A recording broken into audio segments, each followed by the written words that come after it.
Anastacia was one of the biggest music superstars of the early 2000s, clocking up mega hits such as I'm Outta Love and Left Outside Alone, and selling millions of albums. But for the last 15 years or so, the singer seems to have fallen off the radar. So what exactly did happen to Anastacia, and what's she been up to all this time?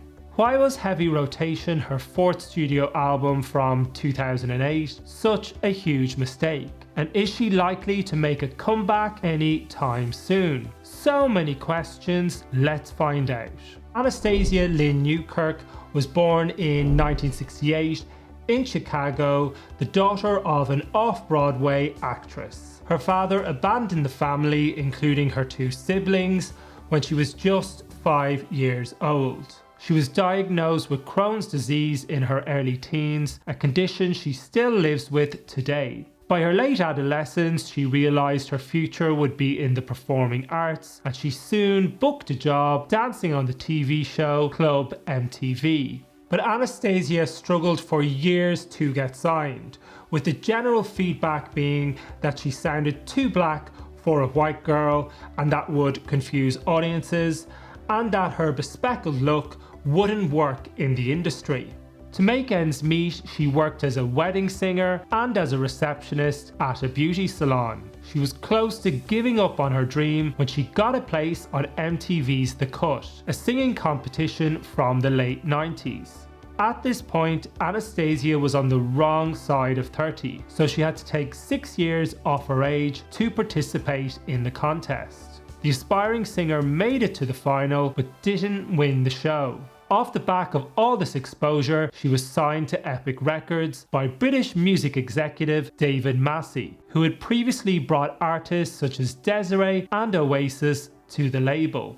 Her first release, 2000's Not That Kind, yielded the international smash I'm Outta Love. The album was a huge hit, selling 7 million worldwide. Her music wasn't as well received in her home country of America, which unfortunately seems to have remained unchanged throughout her career. Anastacia's voice sounded too black for pop radio, or maybe she was too white for black radio, which didn't sit well with the rigid radio formats stateside. Her follow-up in 2001, Freak of Nature, had similar levels of success, reaching #1 in several European countries and selling 5 million units. Anastacia was riding high in her career, but unfortunately she was diagnosed with breast cancer in 2003. Thankfully, it was caught early and she made a full recovery.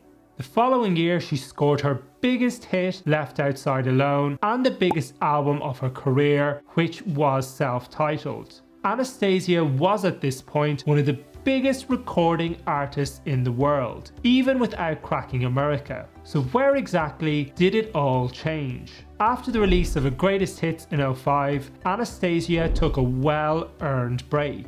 David Massey, who had signed her to Epic, had become the new head of Mercury, so she decided to leave Sony and move with him. Her manager, Lisa Browd, who had discovered her and helped orchestrate her rise to the top of the music industry, parted ways with the singer in 2004. So Anastacia was heading into this new era with a very different team behind her. Heavy Rotation definitely marked a turning point in the singer's career, and unfortunately not for the better. Prolonged negotiations for the new contract with Mercury meant that by the time the album finally got released, it had been over 4.5 years since the last Anastacia album, which, as I'm sure you already know, is far longer than the normal album cycle. Heavy Rotation saw the singer turn her back on the soul pop rock sound which she had coined as sprock, with which she had made her name. And instead she went for a sterile R&B sound with the hope of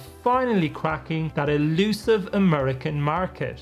The lead single, I Can Feel You, was written by the man of the moment at the time, Neo. And I think most people would agree with me when I say the song was especially weak. I know Neo can't turn out a classic with every song, such as Irreplaceable or An Unfaithful, but I Can Feel You was clearly one of his bottom drawer leftovers. The video for the song also seemed to completely ignore the visual identity the singer had built up over the previous years, and instead made her look like any generic pop star from a pop star catalogue. The rest of the album just drained Anastacia of her personality. Heavy Rotation completely tanked, and the campaign was quietly put to bed after the second single, Absolutely Positively, failed to renew interest in it. In a Face Culture interview from 2012, Anastacia had this to say about the album. I allowed the direction of my music to be altered by the suggestion of the record company. You know, work with different producers, have an R&B sound, that kind of thing.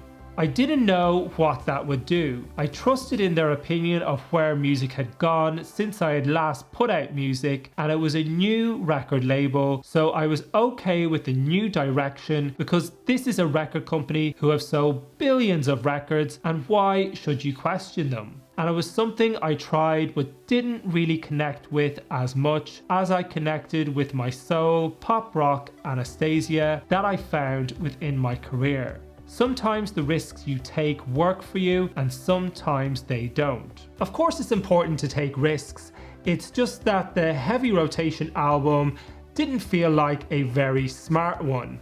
As Anastacia said in the interview, Mercury may have sold millions of albums, but as with all record labels, they've also had plenty of flops. Everyone has a catalogue of failures behind them, no matter how successful they may appear. Whilst it's very easy for me to sit here and criticise, it does seem really strange that Anastacia had such blind faith in the record company. I'm sure the singer has other priorities these days, like staying healthy, and doesn't care about selling out arenas and topping the charts anymore. But Anastacia's voice was and still is astonishing. I would even go as far as saying it was a once in a generation voice, and you can't help but feel she deserved so much better. In many ways, the Heavy Rotation situation was very similar to what happened with the Spice Girls' third album, Forever. Obviously, Anastacia is a far superior vocalist to any of the Spice Girls. No shade, I'm sure they'd all agree with me on that one.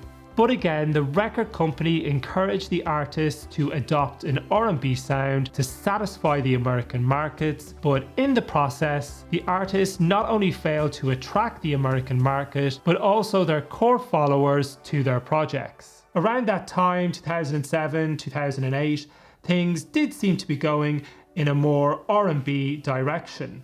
But there's no need to jump on every bandwagon, especially if it's inauthentic for the artist. Pop R&B music was dominating the charts at the time, such as Beyonce, Rihanna, Gwen Stefani, Nelly Furtado, Fergie and Estelle, and Timbaland sounds were also ubiquitous on the music scene. But Anastacia's audiences had always been a bit older than those singers, and her main selling point was that incredible voice. She didn't need to compete with any of them directly in the first place. Pink wisely stuck with her pop rock sound for her album Funhouse, which was released at the same time as Heavy Rotation, and it went on to become a huge hit. It might seem that the singer has been keeping quiet since the mid-2000s, but in reality, she's been busier than ever. Anastacia Newkirk is definitely not a slacker.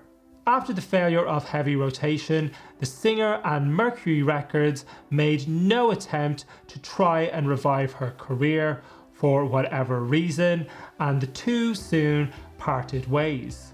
In 2010, the American singer was a judge on the short-lived British talent show Don't Stop Believing. In 2012, she released It's a Man's World, an album of covers of male artist songs. She was also a guest judge on the 9th series of the X Factor UK and did a song for a Skoda TV commercial.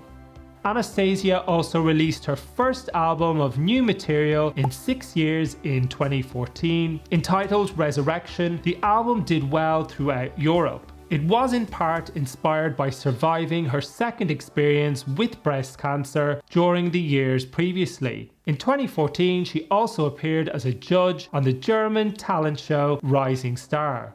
There was another Greatest Hits the following year, and in 2016 she appeared on Strictly Come Dancing in the UK, leaving in week 6. She also released a live album that year. Her 7th studio album, 2017's Evolution, was led by the single Caught in the Middle. In 2019, she performed in We Will Rock You in Holland, playing the part of the Killer Queen. And during the pandemic, Anastacia won the 3rd season of The Masked Singer in Australia. More recently, she released a covers album of foreign language songs translated to English entitled Our Songs. Amidst all this activity of releasing music and doing TV work, Anastacia has also toured consistently over the years.